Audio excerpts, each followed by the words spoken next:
അപ്പം എല്ലാവരും ഭക്ഷണം കഴിച്ചു. നമ്മൾ കണ്ടുകൊണ്ടിരിക്കുന്ന വീട്ടുകാരൊക്കെ ഭക്ഷണം കഴിച്ച് കാണുന്നു വിചാരിക്കുന്നു. ഞാനും ഭക്ഷണം കഴിച്ചു. പക്ഷേ ഉച്ചഭക്ഷണം പോലും കഴിക്കാതെ ഒരു സഹോദരി ഇപ്പം എൻ്റെ കൂടെയുണ്ട്. കൺവെൻഷൻ്റെ തത്സമയ സ്റ്റുഡിയോ ഉണ്ട്.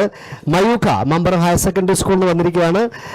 കഥകളിയിൽ ഹയർ സെക്കൻഡറി വിഭാഗം കഥകളിയിൽ 1ാം സ്ഥാനം A ഗ്രേഡ് നേടിയിരിക്കുന്ന മയൂഖ വിശപ്പനെ പോലും അതിജീവിച്ചുകൊണ്ട് തൻ്റെ കലയും അതിനെ മുന്നോട്ട് കൊണ്ടുള്ള പ്രയാണമാണ് വിശപ്പിനേക്കാൾ ഏറ്റവും വലിയ വെല്ലുവിളി.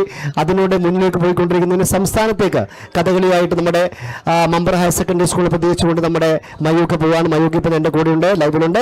നമസ്കാരം മയൂഖ. വിശക്കുന്നുണ്ടോ എന്ന് ചോദിക്കുന്നത് തെറ്റായ ചോദ്യം. അപ്പോൾ ഞാൻ ചോദിക്കുന്നില്ല. വിശപ്പുണ്ട്, ആ മുഖത്ത് എനിക്ക് മനസ്സിലാവുന്നു. എന്തായാലും മമ്പ്രത്ത് എവിടെയാണ് മയൂഖയുടെ സ്ഥലം?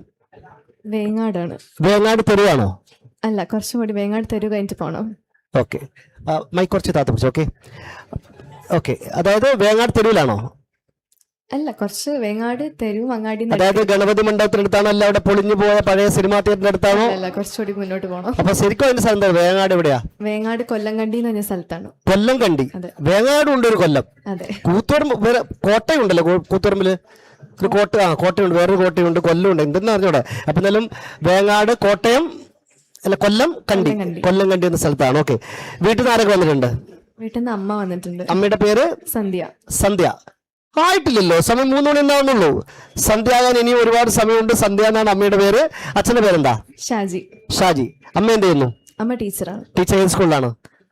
മട്ടന്നൂർ സെന്റ് ഫ്രാൻസിസ് റീസേൽസ് സ്കൂൾ. ഏത് വിഷയം പഠിപ്പിക്കുന്നത് ഇവിടെ? Maths, mathematics. മാത്തമാറ്റിക്സ്. കണക്കിന്റെ സ്പന്ദനം എവിടെയാന്ന് പറഞ്ഞേ? അയ്യോ, ചാക്കോ മാഷ് അറിയില്ലേ? ചാക്കോ മാഷ് കണക്കിന്റെ സ്പന്ദനം എവിടെയാന്ന് പറഞ്ഞേ?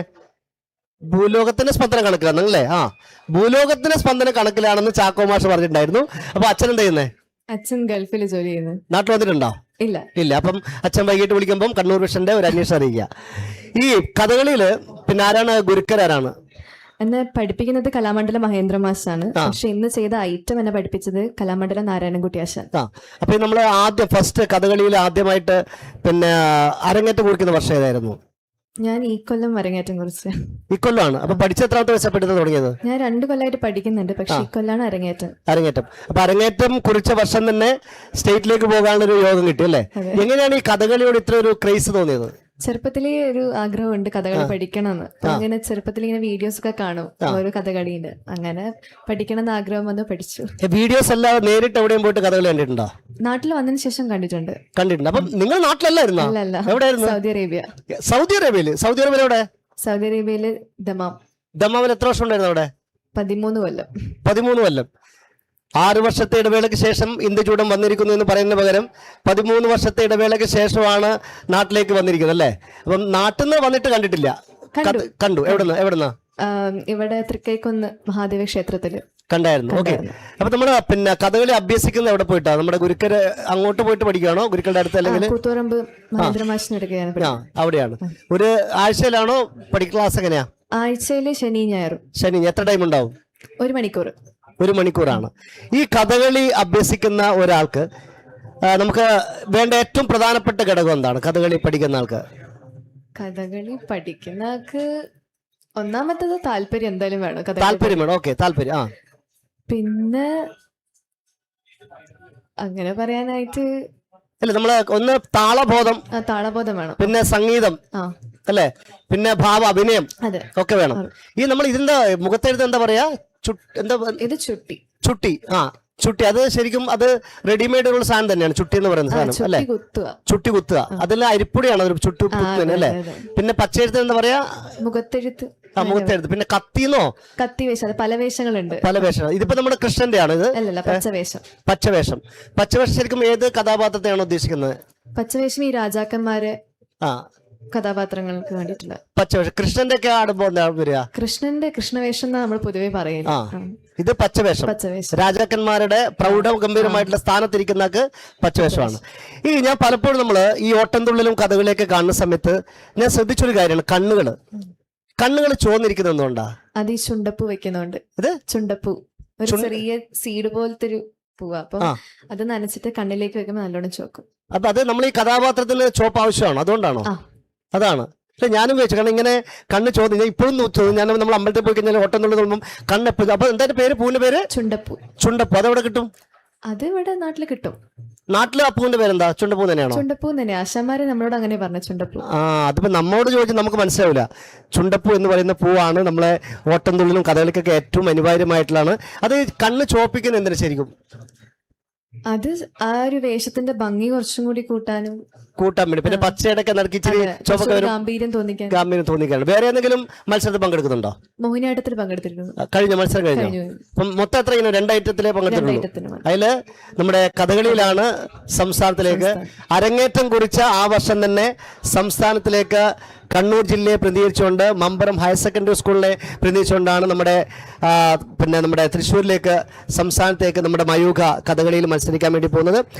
പിന്നെ വേറെന്താ വിശേഷം? വേറെ എന്തെങ്കിലും വേറെ നമ്മുടെ ഈ കലാരംഗത്ത് തന്നെ പ്രവർത്തിക്കാനാണ് ആഗ്രഹം? വേറെ ജോലി അങ്ങനെയൊന്നും? ജോലിയുണ്ട്, പക്ഷെ പാഷനായിട്ട് എന്തെങ്കിലും കൊണ്ടുപോകും. ഓക്കെ, വീട്ടിൽ എല്ലാവർക്കും ഹാപ്പിയാണ്? പിന്നെ വീട്ടിൽ നിന്ന് വേറെ ആരെങ്കിലും പാട്ട് പാടുന്ന ആൾക്കാരാണ് വീട്ടില്? അച്ഛനമ്മ അങ്ങനെ പാട്ട് ടീച്ചർ അങ്ങനെ പാടൊന്നുമില്ല? അതിന് വേറെ ആരാ വീട്ടിലുള്ളത്? അച്ഛൻ, അമ്മ, ഏട്ടൻ, ഞാൻ. ഏട്ടന്റെ പേര് ജിഷിൻ. എന്ത് ചെയ്യുന്നു? ചേട്ടൻ ഇപ്പൊ കോളേജ് കഴിഞ്ഞിട്ട് നിൽക്കുകയാണ്. എന്തായാലും പിന്നെ മയൂഖ നമ്മുടെ ഒരു ചെറിയൊരു കാണിക്കാൻ പറ്റുമോ? ഐറ്റം എന്തെങ്കിലും ജസ്റ്റ് ഒന്ന് മുഖത്തിന്റെ ഭാവം ഏതെങ്കിലും ഒരു സംഭവം ആദ്യത്തെ ഒരു ഭാഗം ഒന്ന് കാണിച്ചോ? Okay, ready. മ്യൂസിക് ഒന്നുമില്ലേ? ഒന്ന് ശ്രദ്ധിച്ചോളൂ. റെഡി.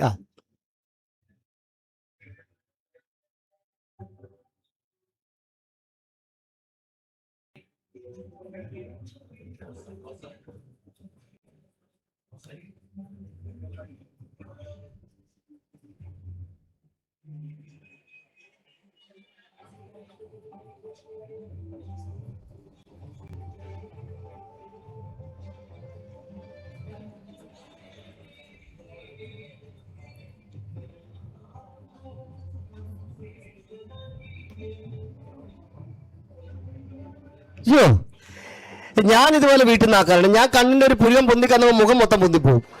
ഇതിപ്പോ നമ്മൾ അതിനൊക്കെ പ്രത്യേക പിന്നെ സാധകങ്ങളുണ്ടല്ലേ? എന്തായാലും വളരെ മനോഹരമായിട്ടുള്ള ഭാവങ്ങളാണെങ്കിൽ അതില് അഹംഭാവവും എന്താ പറയാ ഒരു ശൃംഗാരവും ഒക്കെ മിന്നിമറിയുന്ന ഭാവമായിരുന്നു.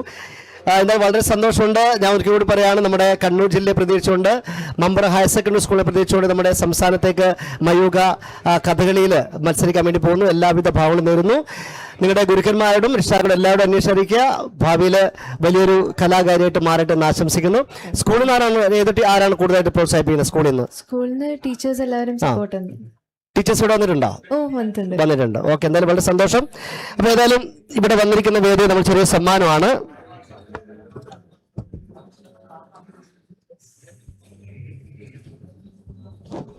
കണ്ണൂർ ഭാഗമായിട്ട് നമ്മുടെ വിമാനോത്സവം നൽകുന്ന ഒരു സ്നേഹസമ്മാനം.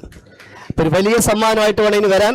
ജീവിതത്തിൽ ഒരുപാട് സമ്മാനങ്ങൾ ഇനി കൈനിറെ വാങ്ങാൻ സാധിക്കട്ടെ എന്ന് ആത്മാർത്ഥമായിട്ട് പ്രാർത്ഥിക്കുന്നു, ആശംസിക്കുന്നു.